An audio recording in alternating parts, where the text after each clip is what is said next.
In this video, we are going to do a continuation of how to deduce meaning from unfamiliar words using context clues.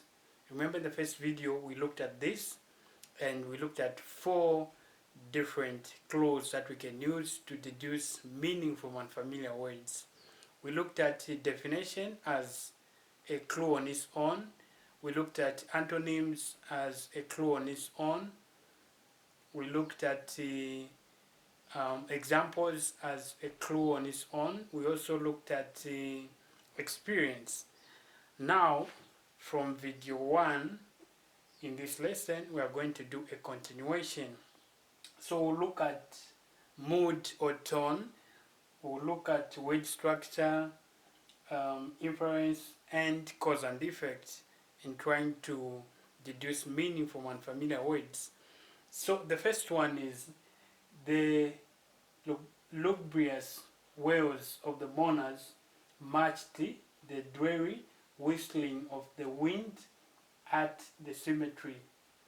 Okay, so the lugubrious wails of the mourners matched the dreary whistling of the wind at the cemetery. Suppose one does not know the meaning of the word lugubrious. So what we have is the mood, or rather the tone, which is helping us understand exactly what the word lugubrious means. Okay, so we have the mourners who are crying at the graveyard. Of course, the mood is somber. Okay, so we know for sure to say when people are crying, sobbing, weeping, and all that, we know that such kind of situations or acts do bring about sorrowfulness. So in this particular case, the word lugubrious could mean sorrowful. Now let's put it into practice. The sorrowful wails of the mourners matched the dreary whistling of the wind at the cemetery. So that's how we get to understand unknown words such as lugubrious from the mood itself.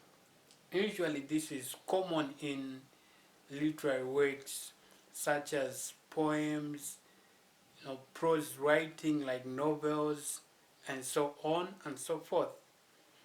We got the next one, which is word structure. This is quite interesting as well. I do like it. By word structure, we mean a word sometimes may have what we call a prefix and a suffix, or rather what we call, yes, a prefix and a suffix. So usually the prefix are those letters or words that we attach to a word. Those are the prefixes. Then the suffixes are the words or letters that we attach at the end of the word. And then also we have what we call root words, the dictionary words or the actual words without anything being attached to them. Now, for example, in this case we have this one. The story is incredible. So we know for a fact that the word in, when it is attached to a word, it means not. For example, incomplete, meaning something that is not complete. Okay, so we know it means not. So we take note of the word in, or the letters I and N. Then we know for a fact that cred means to believe. Okay, then you have bo, which is also a suffix attached at the end of the word in this particular case. So we have incredible. So if we happen to split it into 3 parts, we have not, then we have to believe, okay, then we have also a suffix at the end there. So we tend to have the word incredible meaning unbelievable. because of the prefix and the suffix that we have, as well as the root word, which is cred, meaning to believe. So we have deduced the meaning from the word structure itself. The next one that we have is inference. Inference is more like logic. These are certain clues that point out to meaning of certain words. For example, I was bored every minute. The conversation was absolutely vapid. It was such a dull evening. Suppose this is one who is complaining about the conversation that they have had. So what we have are some of the contextual clues, or rather context clues such as bored, okay.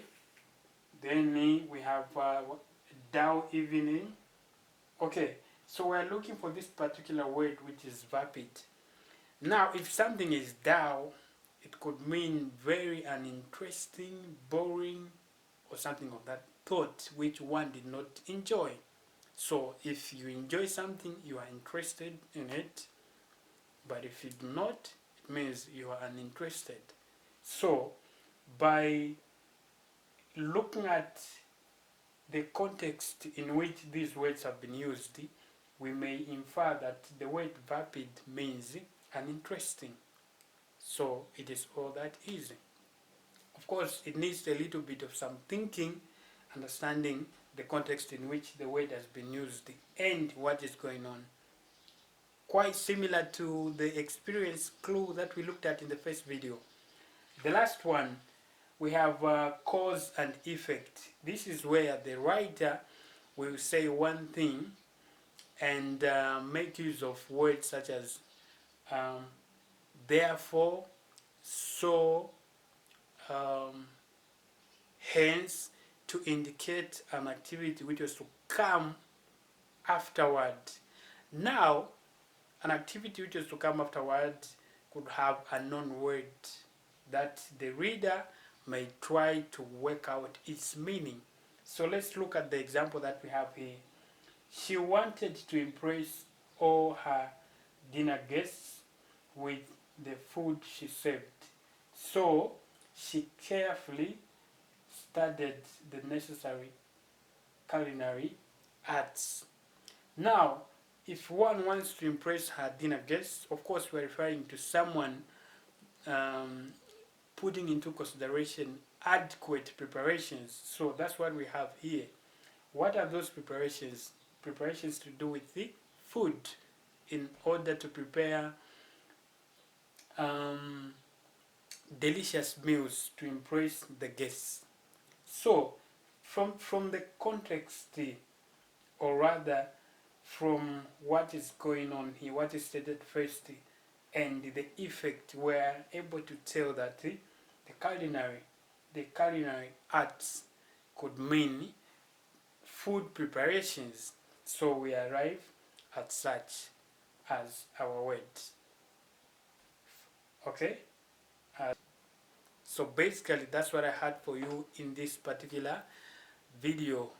So we have about 80 context clues that we have looked at on how to work out unknown words. Please keep subscribing to my YouTube channel. Thank you so much.